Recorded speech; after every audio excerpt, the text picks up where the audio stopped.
orang berebut trayek gemuk, ya. Sementara trayek yang kurus itu peminatnya sangat sedikit. Ini kan hanya masalah mudah, hanya masalah komunikasi. Saya juga nggak tahu kenapa bertahun-tahun ini nggak bisa terlaksana rumah ini.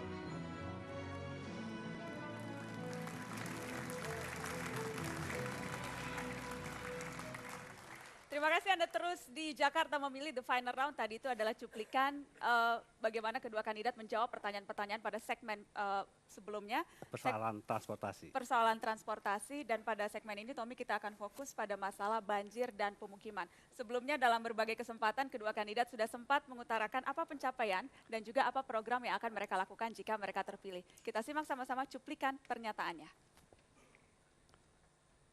Memang cukup banyak titik-titik genangan di Jakarta ini, ya. Jumlahnya 123, ya. Yang sekarang secara bertahap berhasil kita kurangi. Titik genangan ini ada kaitannya dengan penyumbatan, ada kaitannya dengan dimensi daripada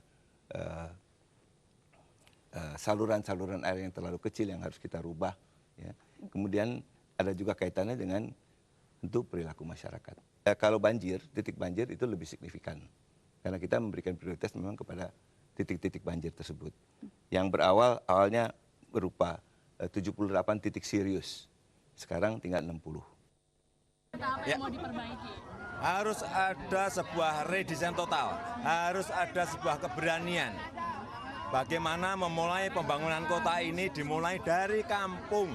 Kampung yang tidak punya ruang terbuka hijau harus punya. Kampung yang nggak punya ruang-ruang publik harus punya. Kampung yang drainasenya nggak perbaiki drainasnya.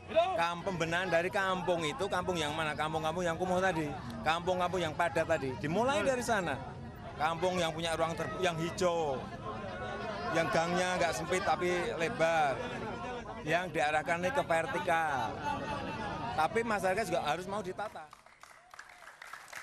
Ya, itu tadi cuplikan pernyataan kedua kandidat. Kita akan fokus masuk ke persoalan banjir dan pemukiman.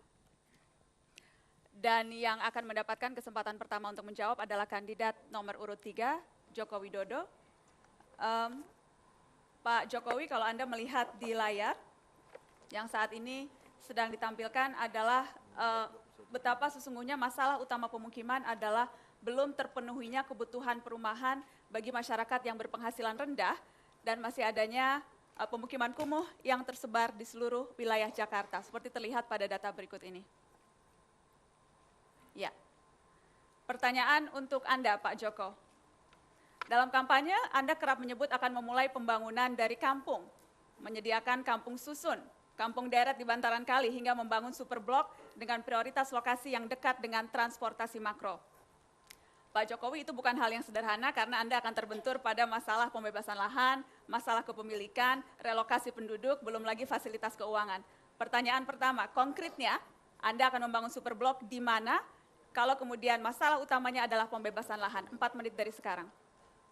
Masalah pendekatan kepada masyarakat itu adalah spesialisasi saya.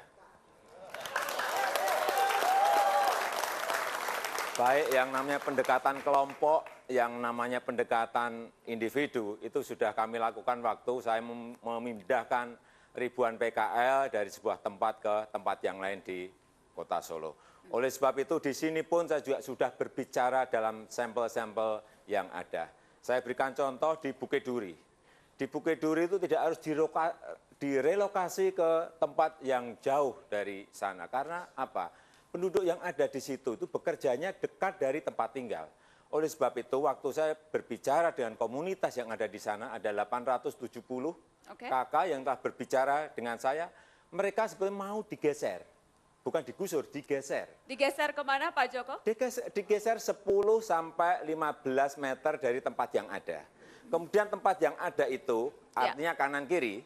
Di mana spesifiknya Pak? Apakah sudah ada rencana konkret ketika Anda menjanjikan akan menggeser itu di mana? Di Bukit Duri. Di Bukit Duri. Sehingga waktu digeser itu ada di kanan 10, di kiri 10, itulah yang untuk memperlebar nanti Ciliwung. Kemudian ketika akan Pak dibuat, Jokowi, maaf, ketika digeser itu Anda akan menggusur warga yang lain dan bagaimana Anda akan memastikan pembebasan lahannya? Iya, enggak. Jadi setelah digeser, ini kan ada yang namanya Digeser kemana? hunian kampung Iya, lahannya. deret seperti ini.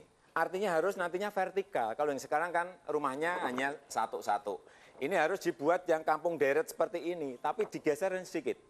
Tidak harus geser berkilo-kilo dari Bagaimana tempat dengan yang ada. komplikasi lahannya nanti, kepemilikannya Pak? Bagaimana dengan legalitas kepemilikan Lahannya lahannya? ini juga lahan kita yang sudah untuk bergeser itu lahannya pemerintah provinsi. Jadi tinggal menggeser sedikit saja. Menggeser sedikit. Sudah tidak ada masalah karena saya sudah berbicara ini tidak hanya sekali.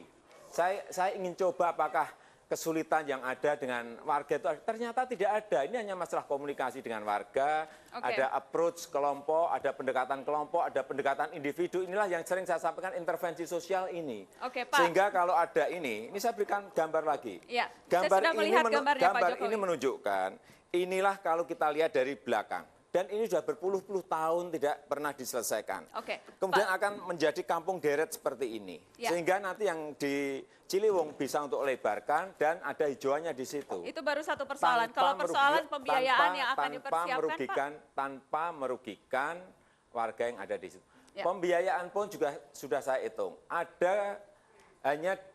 Butuh hanya 24 miliar untuk membuat atau menggeser kurang lebih 870 KK. Ini murah sekali, APBD DKI. Sekali lagi, APBD DKI. 5 tahun ke depan itu ada 180 triliun. Perkiraan saya, kalau hanya dipakai untuk 24 miliar kan kecil sekali. Oke. Pak Jokowi, itu soal kampung deret. Satu lagi yang selalu... Jangan sampai kampung ini digeser dengan pola investasi. Kalau pola investasi bebannya akan diberikan kepada warga. Kalau pakai APBD itu bebannya ada di APBD. Inilah jadi Pak Jokowi pelayanan. saya ingin tegaskan, warga akan menjadi penyewa. Warga penyewa atau kemudian diberikan ke warga? Pemilik. Pemilik. Iya, pemilik strata teter. Ini tugas pemerintah itu melayani. Berikan sertifikat pada mereka. Jangan ragu-ragu. Berikan sertifikat pada mereka. Yang atas maupun yang di bawah. Berikan pada mereka. Dengan pembiayaan 24 miliar yang Anda hitung tadi. Iya. Jadi bisa mendapatkan berapa Tetapi banyak, Pak? yang menggarap nanti warga, bukan kontraktor. Baik.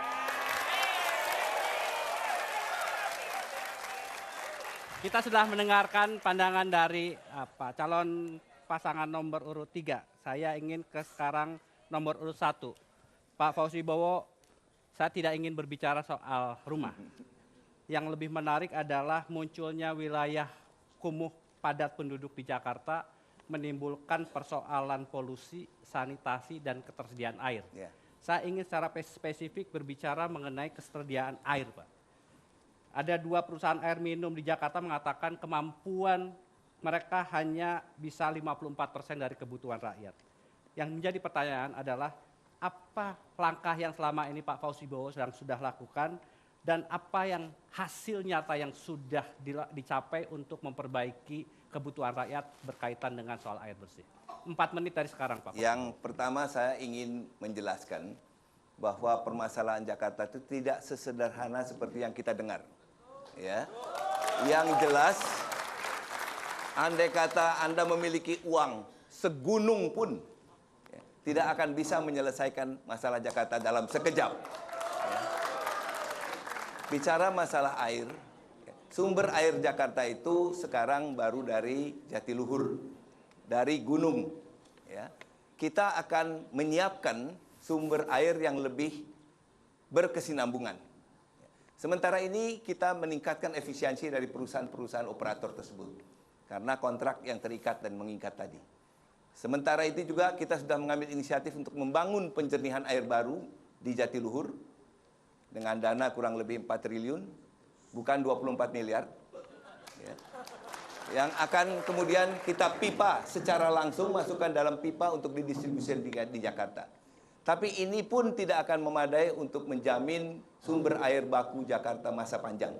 Dalam 5 tahun akan berapa yang tercover, Pak, kebutuhan Yang jelas, masyarakat? proyek ini akan selesai dalam 3 tahun, dan dengan demikian akan ada penambahan kapasitas 9 meter kubik per detik, air bersih, bukan lagi air baku, air bersih, melalui pipa dari Jatiluhur tersebut. Perhitungan Yang ingin Bapak saya akan berapa tekankan, persen, Pak, yang warga akan mendapat kebutuhan air bersih? sebagian Tidak seluruhnya sudah pasti. Tapi yang jelas penyediaan air bersih ini akan memacu juga para operator untuk meningkatkan kapasitasnya, kapasitas distribusinya.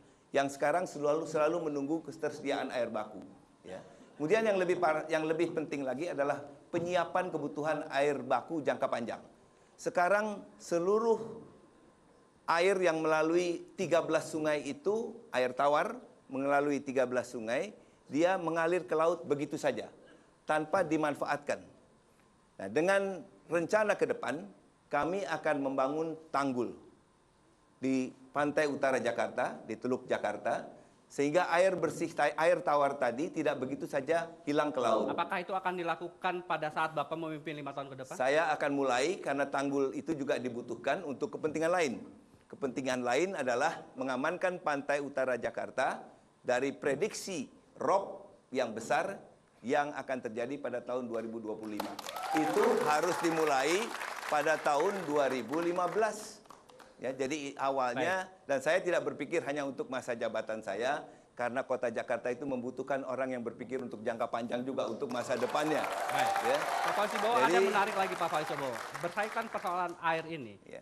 kebanyakan kelompok masyarakat bawah tidak dapat akses air bersih itu. Bagaimana Bapak menjamin untuk 5 tahun ke depan kelompok masyarakat bawah punya akses dapat air Perhatian bersih? utama kita berikan untuk masyarakat yang tidak mampu. Pak Tommy yang saya hormati, coba tolong berkunjung ke misalnya rumah susun di rumah susun nelayan ya di Muara Angke. Mereka sudah dapat tap water. Kebetulan tadi malam saya sholat di sana, sore saya sholat di sana. Dan airnya itu masih berfungsi dengan baik. Begitu juga di Kalibaru. Ini bukan sekedar bicara, tapi kalau mau perlu tempat persisnya saya antar nanti Anda ke sana. Mereka gratis Ya. atau ada harus bayar Pak Fauzi Bowo? Mereka Bagaimana? gratis atau tetap bayar? Apa? Mereka dapat gratis atau tetap harus bayar? Oh, tetap harus bayar. Tapi tarifnya kan kita tahu. Di dalam tarif air minum itu keberpihakan kepada masyarakat. Keberpihakan kepada masyarakat yang tidak mampu itu jelas terlihat. Jadi keberpihakan kepada yang tidak mampu jelas terlihat. Begitu juga mengenai kesehatan, begitu juga mengenai pendidikan. Baik. Mengapa? Karena ini kewajiban kita. Allah memerintahkan kita, santuni yang miskin. Baik, Ya. terima kasih Pak Fauzi Bowo. Kita telah mendengarkan pandangan dari para calon kandidat gubernur berkaitan dengan persoalan banjir dan pemukiman. Kita akan lanjutkan pandangan dari para calon wakil gubernur. Mereka sudah ada di sini juga. Bagaimana persoalan ekonomi dan kesejahteraan rakyat. Namun kita harus jeda sesaat. Jakarta memilih The Final Round akan kembali setelah Headline News pada pukul 21 waktu Indonesia bagian Barat.